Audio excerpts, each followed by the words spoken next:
आज हम लोग पढ़ेंगे वेदर एंड क्लाइमेट के टॉपिक के अंदर एक हमारा छोटा सा टॉपिक है जिसका नाम है टेम्परेचर के बारे में, है ना। चलिए जानते हैं कि आखिर टेम्परेचर होता क्या है, जानते हैं। सबसे पहले तो टेम्परेचर क्या है, यदि आपसे पूछ लिया जाए व्हाट इज टेम्परेचर तो आप उसका डेफिनेशन कैसे बताएंगे, है ना। जानिए यहाँ पे क्या लिखा हुआ है, the degree of hotness and coldness of the air is known as temperature. मतलब कि कहीं किसी जगह पर वहाँ पे वातावरण में यानी कि इन्वायरमेंट में कितना ज़्यादा गर्मी है या फिर कितना ज़्यादा ठंडी है, इसी चीज़ को जो हम लोग नापते हैं उसी को हम लोग क्या कहते हैं, टेम्परेचर कहते हैं। समझ रहे बात को। जैसे यदि गर्मी ज़्यादा होता है तो हम लोग क्या कहते हैं, टेम्परेचर बहुत ज़्यादा है। यदि गर्मी कम रहता है तो हम लोग क्या कहते हैं, टेम्परेचर बहुत ही कम है। तो ये जो हॉटनेस और जो कोल्डनेस है, इसी को नापने का जो तरीका है उसी को हम लोग क्या कहते हैं, टेम्परेचर कहते हैं। डिग्री का मतलब हो गया कि थोड़ा सा नापना अपना, हाँ, मेजर करने का तरीका हो गया। समझ रहे बात को। तो किसी भी जगह पर वहाँ के हवा, है ना, यानी कि वहाँ का माहौल कितना ज़्यादा ठंडा है, कितना ज़्यादा गर्मी है ना, उस चीज़ को हम लोग नापते किस हिसाब से हैं, टेम्परेचर के हिसाब से नापते हैं। मान ली टेम्परेचर कहते हैं हम लोग, ज़्यादा गर्मी है तो ज़्यादा टेम्परेचर होगा, यदि गर्मी कम है तो टेम्परेचर कम होगा। इस प्रकार से हम लोग कहते हैं। तो ये हो गया हमारा टेम्परेचर का डेफिनेशन। आगे बढ़ते हैं, और क्या बात लिखा हुआ है टेम्परेचर के बारे में। The temperature of the atmosphere changes not only between day and night but also from season two season. सही बात है, किसी भी जगह का जो टेम्परेचर है वो दिन प्रतिदिन तो बदलता ही है, साथ ही साथ हमारा सीजन टू सीजन भी बदलता है। फॉर एग्जांपल समर के सीजन में टेम्परेचर क्या होता है, बहुत ही हाई रहता है, लेकिन विंटर सीजन में क्या होता है, हमारा टेम्परेचर बहुत ही नीचे चला जाता है। तो ये सीजन टू सीजन हो गया।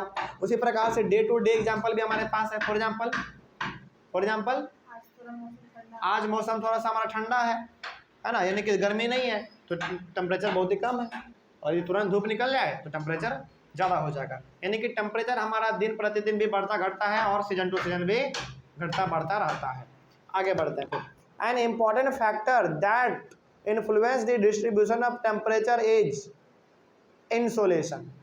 अब ये क्या है, हमारा जो टेम्परेचर है, कहीं पे कितना टेम्परेचर होगा, कहीं पे कितना कम होगा, ज़्यादा होगा, ये किसके ऊपर डिपेंड करता है, इंसोलेशन के ऊपर डिपेंड करता है। अब ये इंसोलेशन है क्या, है ना, इसके बारे में जानते हैं। देखिए नीचे पॉइंट में लिखा हुआ है इंसोलेशन के बारे में, the absorption of heat energy by the earth from the sun is known as insolation. मतलब ये हो गया कि जो सन से हमारा जो एनर्जी निकल रहा है, हीट एनर्जी, उस हीट एनर्जी को हमारा पृथ्वी कितना ज़्यादा एब्जॉर्ब कर ले रहा है, यानी कि अपने अंदर उसको समा ले रहा है, यही हमारा कहलाता है इंसोलेशन। समझ रहे बात को। फॉर एग्जाम्पल यहाँ पे एग्जाम्पल समझिए, जैसे गर्मी के समय में क्या होता है, गर्मी के समय में हमारा पृथ्वी जो है सूरज के सन यानी कि जो सूरज से जो हमारा हीट एनर्जी निकलता है वो गर्मी के समय में धरती हमारा उतना ज़्यादा एब्जॉर्ब नहीं कर पाता है, जिससे हमको लगता क्या है, गर्मी लगता है। और यदि एब्जॉर्ब कर ले तो हो सकता है कि थोड़ा बहुत हमको गर्मी कम लगे, है ना। तो जो हमारे सूरज से हीट एनर्जी निकलता है उसको यदि हमारा पृथ्वी एब्जॉर्ब करता है, सोख लेता है, अपने अंदर समा लेता है, तो उसी को हम लोग कहते हैं insolation.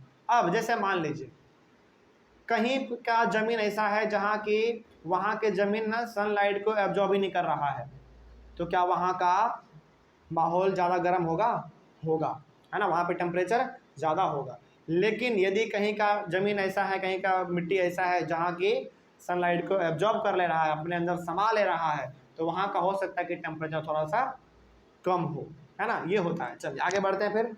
The amount of insolation decreases from the equator towards the pole. याद कीजिए अपने क्लास 6 का इक्वेटर वाला टॉपिक। इक्वेटर के आसपास क्या होता है, सबसे ज़्यादा गर्मी होता है। याद आया कुछ। इक्वेटर क्या होता है, इक्वेटर एक हमारा इमेजिनरी लाइन होता है। हाँ बिल्कुल। तो इमेजिनरी हमारा एक लाइन होता है इक्वेटर, जो कि हमारे वर्ल्ड को क्या करता है, दो इक्वल पार्ट में डिवाइड कर देता है ना। और वो इक्वेटर जहाँ से गुजरता है वहाँ पे ज़्यादा गर्मी होता है।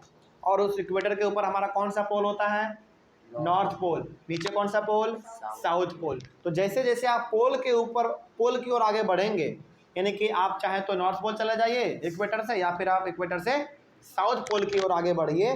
जैसे जैसे आप आगे बढ़ेंगे पोल की तरफ, आपका जो है इंसोलेशन यानी कि मतलब क्या, मतलब कि धरती का एनर्जी करने का जो कैपेसिटी है वो कम होता चला जाएगा, डिक्रीज होता चला जाएगा। डिक्रीज होगा मतलब वहाँ पे ठंडा रहेगा वहाँ पे। समझ रहे बात को? कोई डाउट यहाँ था समझने में? तो यहाँ पे आपने ये समझ लिया कि जैसे जैसे हम लोग इक्वेटर से या तो नॉर्थ पोल या तो साउथ पोल की ओर आगे बढ़ते हैं, वैसे वैसे धरती का हीट एनर्जी जो है एब्जॉर्ब करने का जो क्षमता है वो कम हो जाता है।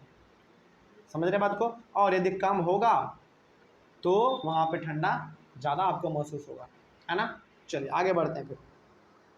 If the earth temperature rises too high it would become too warm for some crops to grow. सही बात है। यदि हमारे वातावरण में, यदि हमारे आसपास टेम्परेचर बहुत ज़्यादा होगा धरती पे, तो क्या हम लोग आसानी से फसल को उपजा पाएंगे? नहीं उपजा पाएंगे, क्योंकि फसल हमेशा क्या चाहता है? बिल्कुल नॉर्मल चाहता है वो, ना गर्मी ज़्यादा ना ठंडी ज़्यादा, एकदम नॉर्मल चाहिए उसको, है ना। कि ज़्यादा होगा तो फिर हम लोग फसल को उपजा नहीं पाएंगे, है ना। चलिए आगे बढ़ते हैं फिर। Temperature in cities is much higher than that of villages. कहा गया है कि शहरों में टेम्परेचर जो है ना, यानी कि गर्मी ज़्यादा होता है एज कम्पेयर टू गाँव, विलेज। क्यों ऐसा होता है?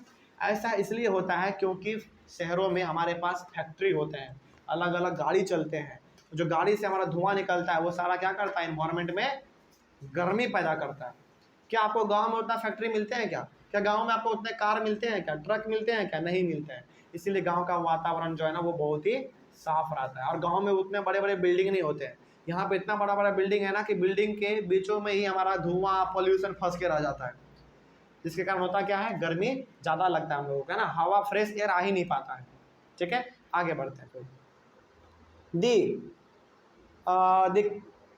The concrete and metals in buildings heated up during the day। तो जो हमारा घर बना रहता है कंक्रीट से, यानी कि गिट्टी से, बालू से, ईटा से, मेटल से, इन सब चीज़ों से जो हमारा मिलके बना रहता है, दिन के समय में ये क्या हो जाता है? गर्म हो जाता है। कभी आपने अपने छत को गौर किया है? गर्मी के समय में कितना वो हीट हो जाता है? क्यों होता है वो उतना हीट? क्यों? क्योंकि वो मिट्टी से बना है, मेटल से बना है। लेकिन वही यदि आप गांव के घरों को छुएंगे जो कि मिट्टी का बना हुआ नहीं है, जो कि यानी कि जो ईटा उटा का बना हुआ नहीं है, यानी कि मिट्टी का बना हुआ है या फिर किसी दूसरे चीज़ों से मिलकर बना हुआ है, जैसे हमारे पास क्या होता है? फूस होता है ना। इन सब चीज़ों से जो मिलकर बना हुआ है वो घर ठंडा होता है एज कम्पेयर टू पक्का घर, यानी कि मकान वाले घर से ज़्यादा आपको ठंडा महसूस होगा। किसमें?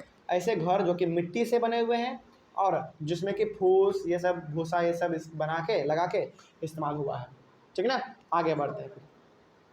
आगे, this heat is release during the night. और जो घर आपका ईटा का बना हुआ था वो सब दिन में क्या हो जाता है? गर्म हो जाता है, लेकिन रात में ठंडा हो जाता है। वो अपने हीट को रिलीज कर देता है, यानी कि गर्मीपन को जो उसके पास रहता है वो रिलीज कर देता है, इसीलिए हमारे रात में वो ठंडा जाता है ना। छत हमारा क्या रात भर गर्मी रहता है क्या उसमें? नहीं, धीरे धीरे जैसे जैसे हमारा शाम ढलता है वैसे वैसे उसका हीट जो है वो दूर होता चला जाता है। ठीक है, आगे बढ़ते हैं।